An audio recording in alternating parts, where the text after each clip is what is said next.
can see you in my dreams. You say this could be forever if we're on and on together, baby. You know what this means.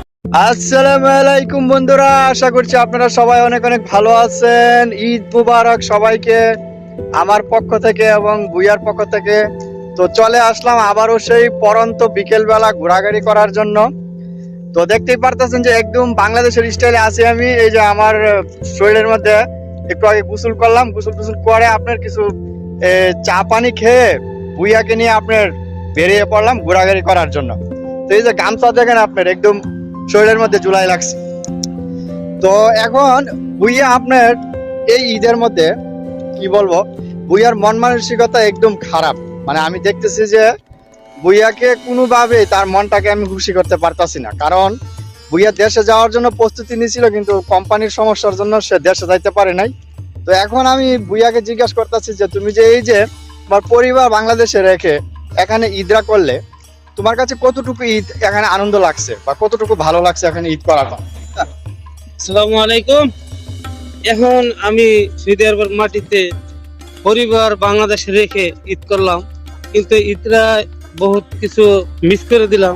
কিরকম, আমি বর্তমানে Saudi আরবের মাটিতে 4.5 বছর running চলতেছে। তখন বর্তমানে পরিবারের সাথে ঈদ করতে না পেরে মনটা অনেক খারাপ হয়ে গেছে। তাই আমি আমার সব যত বন্ধু বান্ধব আছে তাদেরকে একটা রিকোয়েস্ট করব, কোম্পানির সাথে ভালো ব্যবহার করে, কোম্পানির সাথে চুক্তিভুক্ত করে আপনারা সবাই 2 বছর 3 বছর পর আপনারা দেশে যাবেন। কিন্তু আমার কোম্পানিটা এমনই একটা পর্যায়ে গেছে, এখন টিকিট দিতেছে না। তার কারণে আমার সৌদি আরব মাটিতে এখনো থাকতে হতেছে। তাই আমি আশা করব ইনশাআল্লাহ সামনের বছর ইনশাআল্লাহ দেশে গিয়ে পরিবারের সাথে ঈদ করার। ইনশাআল্লাহ আপনারা সবাই দোয়া করবেন। কিন্তু একটাই কষ্ট মনের ভিতরে, পরিবার রেখে এই সৌদি আরবের মাটিতে ঈদ করা কতটাই একটা কষ্ট। আপনারা সবাই জানেন সৌদি আরবের মাটিতে পরিবার সাথে থাকে না, ছেলে সন্তান থাকে না। বাংলাদেশ থেকে যখন আমরা ঈদের শুভেচ্ছা জানানোর জন্য ফোনে ব্যস্ততা হয়ে পড়ি, আমরা কাউকে দেশের মাটিতে বন্ধু বান্ধব ফোনে পাই না, সবাই ব্যস্ত থাকে, তখন মনটার ভিতরে একটা খারাপ লাগে। তাই আপনারা এই ধৈর্যশীল রেখে পরিবারকে জয় করে নিতে হবে এই প্রবাস মাটিতে, ঠিক আছে বন্ধুরা? কিন্তু একটাই কথা বলবো, প্রবাসের মাটিতে আপনারা ছেলে সন্তান রেখে বেশি দিন বিদেশ করবেন না, কিন্তু একটাই সমস্যা পড়ে যাবেন, ছেলে সন্তানের দিকে মায়া মহব্বতরা পাবেন না। কিন্তু আমি একটাই কথা বলতে চাই, আমার যত প্রবাসী ভাইয়েরা আছে, বোনেরা আছে, তারা যেন 2 বছর 3 বছর পর পর দেশে চলে যেতে পারেন, এটাই দোয়া করি ইনশাআল্লাহ। তো বন্ধুরা, এই যে দেখতে পাচ্ছেন আপনার হৃদয় বিদারক যেটাকে বলে, আপনার ভুইয়া এখন যে কথাগুলো আপনাদের সাথে বলছে, অনেক মনে করেন যে সে ভ্রাক্রান্ত মন নিয়ে এবং খুব কষ্ট নিয়ে সেই কথাগুলো আপনাদের সাথে শেয়ার করতেছে। কারণ এরকম শুধু এই একটা মানুষের সাথে আপনার এরকম ঘটনা ঘটে না। এরকম মনে করেন যে সৌদি আরবে হাজার হাজার মানুষ আছে আপনার, যারা ছোটখাটো কোম্পানিতে আছে, তাদের সাথে এই সমস্যাগুলো আপনার ঘটে। তো এখন ভুইয়ার মূল উদ্দেশ্য কোনটা, সে যে কথা বলতেছে তার কথার মধ্যে এতটুকু ধারণা পাওয়া যায় যে বিদেশ আপনার বেশি দিন করা যাবে না। যারা আসতেছে নতুন করে বিদেশ, হাজারবার ভেবে চিনতে আপনারা বিদেশ আসেন। কারণ বিদেশ যখন আপনি একবার এসে পড়বেন, এখান থেকে মনে করেন যে আপনি যাইতে পারবেন না। কারণ আপনি এখানে আসলে 3 থেকে 4 লাখ টাকা আপনার, এই টাকাটা কিন্তু আপনার নিজের কাছে থাকবে না। আপনি এখান থেকে ওখান থেকে আপনার রেন্ট করে যেটাকে বলে এখানে আসতে হবে। তখন আপনার এই টাকাগুলো উঠাতে উঠাতে আপনার 2 থেকে 2.5 বছর চলে যাবে। আপনি এখানে আসলে চাইলেও পারবেন না যে আমি 6 মাস পরে বাংলাদেশে চলে যাব। কারণ আপনার মাথার মধ্যে একটা এই যে টাকা পয়সার যে একটা টেনশন, বা এই যে টাকা এখান থেকে ওখান থেকে আপনার ধার নিয়ে আপনার এই সৌদি আরবের মাটিতে এসেছেন, এইগুলো দেওয়ার জন্য আপনার মাথার মধ্যে একটা টেনশন থাকবে অন্তত পক্ষে 2 বছর।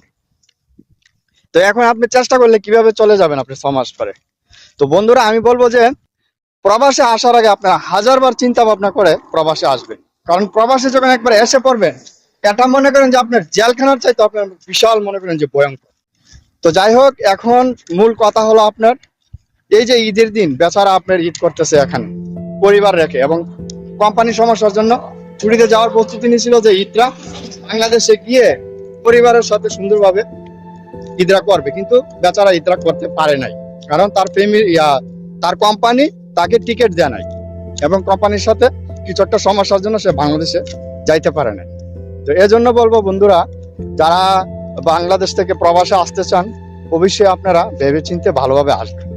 আর আমি বলবো যে সবচেয়ে বেটার হয় আপনি যদি বাংলাদেশে কম টাকা পয়সা ইনকাম করেন, বাংলাদেশে সেটেল হয়ে একটা ছোটখাটো একটা কাজ কাম করে বা আপনার ছোটখাটো দোকানপাট দিয়ে যদি আপনারা কিছু পয়সা ইনকাম করতে পারেন, আমি মনে করেন যে এটাও ভালো। যে কোনো কাজই আপনি নিজের কাজটা আপনি নিজে করেন রে ভাই, কারণ এখানে আসলে আপনি পরের অধীনে হয়ে যাবেন। পরের অধীনে হয়ে গেলে আপনার বহুত কথা আপনার মানুষের কাছ থেকে শুনতে হবে, পদে পদে আপনাকে ফুটা দেবে মানুষে, পদে পদে আপনাকে কথা শুনতে হবে।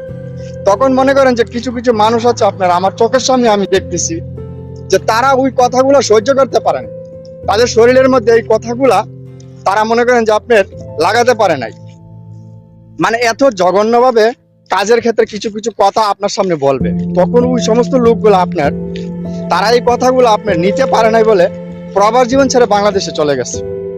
আমার চোখের দেখা অনেকেরই আমি দেখছি, কিন্তু সবার মন মানসিকতা এক না, এবং সবার যে মনে করেন যে আপনার একটা কি বলবো, মানে সবার ভেতরে মনে করেন যে সব জিনিস থাকে না। কিছু কিছু মানুষ আছে ধৈর্য ধরতে পারে, আবার কিছু কিছু মানুষ আছে আপনার ধৈর্য ধরতেই পারে না। আর পরিবার রেখে বন্ধুরা, এই যে দেখতে পাচ্ছেন যে পরিবার রেখে যে বন্ধুরা আমরা এই প্রবাসে আছি, এই যে ছোট ছোট বাচ্চাগুলো আপনার, এই ছোট ছোট বাচ্চাগুলাকে আপনার বাপের আদর পাইতেছে।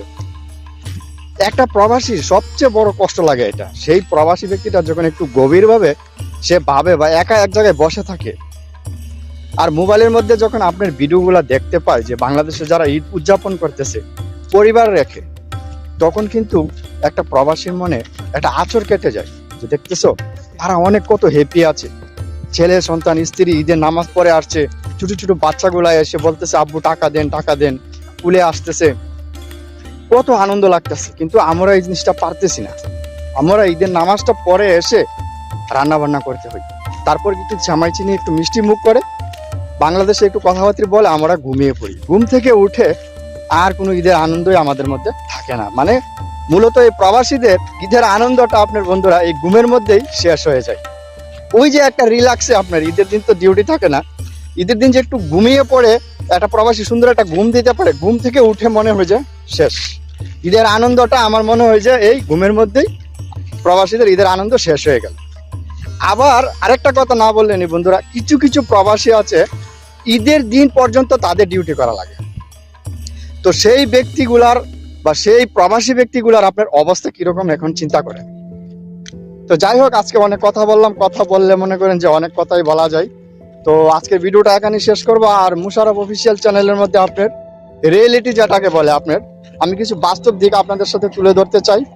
তো আপনারা অবশ্যই চ্যানেলটাকে সাবস্ক্রাইব করবেন, এবং মুশারফ অফিসিয়াল চ্যানেলটা আপনারা যদি সাপোর্ট না করেন তাহলে মনে করেন যে সামনে এগোতে পারবো না। কারণ আপনাদের একটা সাপোর্ট, একটা লাইক, একটা কমেন্ট আমাকে অনেক উৎসাহিত করবে সামনের দিকে আরো ভালো ভালো ভিডিও বানানোর জন্য।